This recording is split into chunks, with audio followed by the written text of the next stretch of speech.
Here's the couple: 35 best movie cameos of all time, or 10 great modern film tracking shots. For the sake of time, let's do the tracking shots. Yeah. Okay. Yeah. All right. These aren't ranked. Russian Ark. Yeah. Russian Ark. Yeah, I definitely see that. That's Absolutely. totally there. Yeah. I mean, 96 minutes.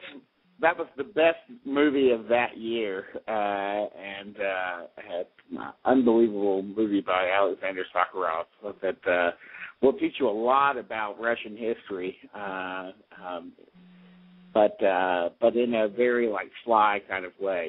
You have to know a little bit about Russian history before you go in, before you get everything out of it. So 96 minutes long, was shot in one unedited take. 3 failed attempts occurred initially thanks to technical glitches, but the 4th attempt was ultimately successful. So the movie is a 4th take. Mhm. Yeah. And there's thousands of people in it, and they're going all through the Hermitage. Yeah, cast of 2,000. Yeah, so they're going through the Hermitage Museum, and where is that museum? Is it in? Isn't it in St. Petersburg? I want to say. St. Petersburg, yeah. Right. I'm like 2 hours away from that. Yeah. Great. Thank you, Jamie. Not St. Petersburg. It's popular this spring break. Everybody was descending upon St. Pete.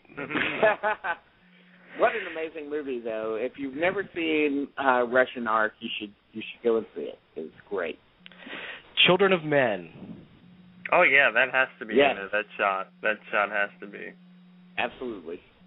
There's actually 3 or 4 great tracking shots all the way through that movie that are amazing.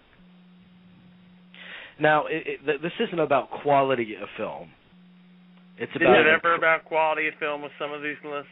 Yeah, it's about the quality of the tracking shot. Mhm. Yes. So this choice is Knowing, the Proyas movie. Yeah. Which shot? Now, are what are they talking about though? there, though?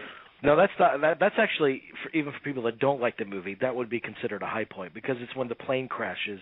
Oh and yeah. He runs through it. Yeah. That's all done in one shot. Okay. I'll take that. Atonement. Yeah, the Dunkirk sequence is what you're talking. Would be the one. Yeah. That has to be in there. Yeah. Utilizing a whopping 1,000 extras who were paid £50 each. Wow. I hope they spent that on liquor and whores. Took 5. Right. Took 5 takes to get it right. Mhm. The most challenging portion of shooting in the film, according to Joe Wright, the director. Sequence. It's a beautiful, beautiful hunting sequence. Now, this is the one that would be on anyone's list, I would think. This is actually the tracking shot that's probably spoken about more than any other. And that's Goodfellas, when they enter the Copacabana nightclub. Right. Oh, yeah. Yeah, I mean, that has to be on the list. I mean, that was mind-blowing. That was 2 takes. Took 2 takes to get that right. Only and 2? Yeah, and you know why they messed up on the first one? Why? Because the very end of it, Henny Youngman blew his line. Oh. Well, Yeah. he got it right on the second take. So that's. Could you imagine the pressure, though, of being at the end of that of a sequence like that? I mean, that would suck. Well, they had to realize that, surely they made, they had to realize that the take ends on Henny Youngman. He's in his 80s. It's definitely the last major thing he ever did. So they had to know that, this is iffy. But I don't think there are any riots or any kind of temper tantrums thrown on the set. But I was just saying, in general, it would be a tremendous pressure for an actor to be at the tail end of any kind of complex tracking shot. Yeah. I didn't see this Serenity, Joss Whedon. There's a long tracking shot in that one. I mean, I like the movie. I've seen I don't remember Serenity, the tracking but shot, I don't know where the tracking shot is. It actually doesn't describe it. Well, thanks a lot. You know? Okay, but all right. Good Okay. The next tracking shot is Boogie Nights. Oh, yeah. Opening scene. Yes. But that is taken from another movie, and I'm wondering if I can tell that they're going to leave out some movies that are older that they don't know about yet. So the Boogie Nights tracking shot is really taken, the inspiration for it is taken from another movie. But let's see if they include that other movie. Okay. That's a beautiful tracking shot, Well, they don't describe it. They don't say the tracking shot in their description of it. Yeah. Whatever the Well, inspiration is. it goes all the way through Burt Reynolds. It's the party scene and Burt Reynolds. I don't like that Los phrase. Angeles it goes home. all the way through Burt Reynolds. Yeah, I mean, really, what are you talking scary. about there? I mean, all the way through Burt Reynolds. It goes all like the a way colonoscopy through or Yeah, something? I mean, no, it goes that or all the way prostate through exam. his, I mean, what the fuck? It goes all the way through his home while the party is going on, and then follows a girl, and it focuses in on her ass, and then she jumps into a pool, and the camera goes in with her, and goes out of the pool, and it's like really a great party sequence. So it also has a lot to do with inspired by Goodfellas. that Seagram's commercial in the 70s, right? Like a lot of that movie, that movie takes a lot of inspiration from Goodfellas. Of course, yeah. But it takes its inspiration from another movie, and I'm. Well, I always said that P.T. Anderson. I mean, not so much with There Will Be Blood. I mean, you could see Malick and John Huston, There Will Be Blood. But in his other stuff, there's a definite Scorsese-Altman marriage. Oh, yeah. There is, for sure. Which, there's nothing wrong with that. Everybody steals. Scorsese and Altman steal. I feel like There Will Be Blood is actually pushing him to another. P.T. Anderson is interesting because he seems to be going other places with each movie. Yeah. He's like he really seems to be exploring all of his influences with each coming movie, and that's what makes him interesting. You never know what to expect from P.T. Anderson. No, that's a good thing with him. That's a wonderful thing. I mean, yeah. Old Boy. Which one of the most the hammer fight sequence, or one of the most famous fights. It's one of the greatest action sequences put to film. Yeah. The one-take corridor scene was shot over the course of 3 days. No computer graphics or clever edits, only subtle effects to show. Getting stabbed in the back with a knife.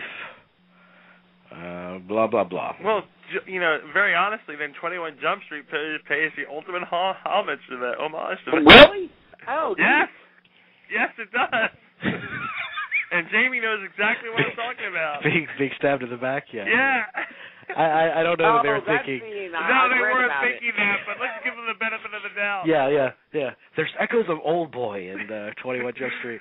Dude, that movie was so funny. I mean... Yeah. The Protector, 2008, Tony Jaa. Oh, yeah. The guy who did... Oh, yeah. Okay. What scene?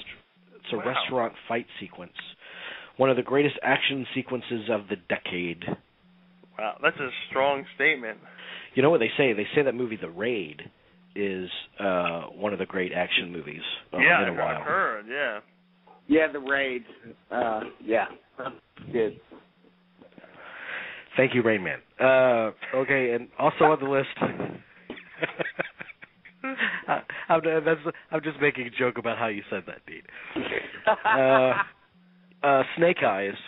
I mean, there's so many De Palma tracking shots. But this is the opening one, right? Yeah, I mean, why would you pick Snake Eyes? No, but it's the best scene in Snake Eyes. Is that opening? Yeah, I mean, it's the best scene. Carrie is much better.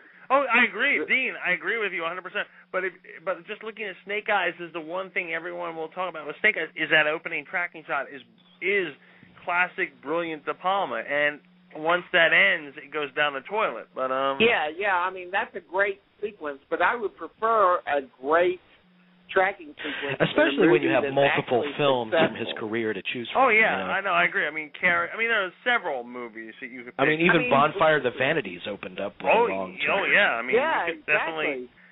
But I mean, how could you argue against Carrie being the better tracking Just looking sequence? at this list, though, as much as I like this list, it's very clear whoever compiled this, they don't know that films existed before 1993. Yeah, that's right. That's exactly right. That's the problem with a lot of lists. Yeah, I mean, they don't know. They don't know. Why is anything the Touch existed. of Evil on this list?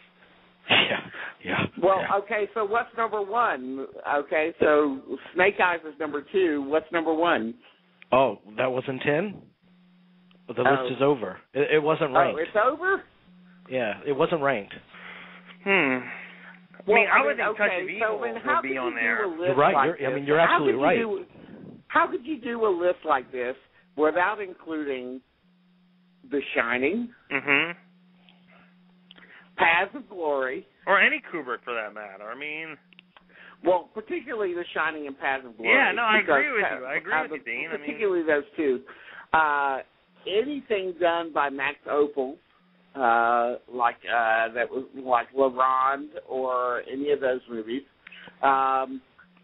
How could you not include Carrie? I think that sequence going into the prom with Carrie that ends up focusing in on the bucket of blood that's hanging over everybody. Right. And now, of course. I mean, how could you not have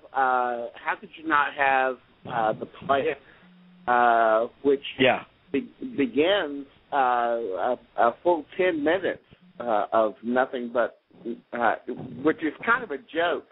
Yes, because it's making fun of the tracking shot. Fun of the tracking shot. So, I mean, where is this list from, Jamie? Oh, let me go back and see. I mean, it's from one of those fan websites. It's play. Let me see. Player Affinity. Never heard of it. See, the thing about these lists and these people that do these lists is they're just doing these lists in order to affirm what they think they already know about movies. But they're not doing the list to do it like, there's nobody doing the list that knows everything about movies. That's been watching movies. It's sad. But you know what? I mean, Jerry's sad. right. Jerry's right. Touch of Evil is the big one. I mean, Touch of Evil. If you don't have Touch of Evil on that list, that's ridiculous. But there are other De Palma films too, and I mean, I do think that's the best. Don't get me wrong. If you're trying to look at some De Palma films, you try to pick, well, what's the best part? Even though these movies are pretty mediocre, you try to look for the best thing. That tracking shot of Snake Eyes is the best thing in that movie.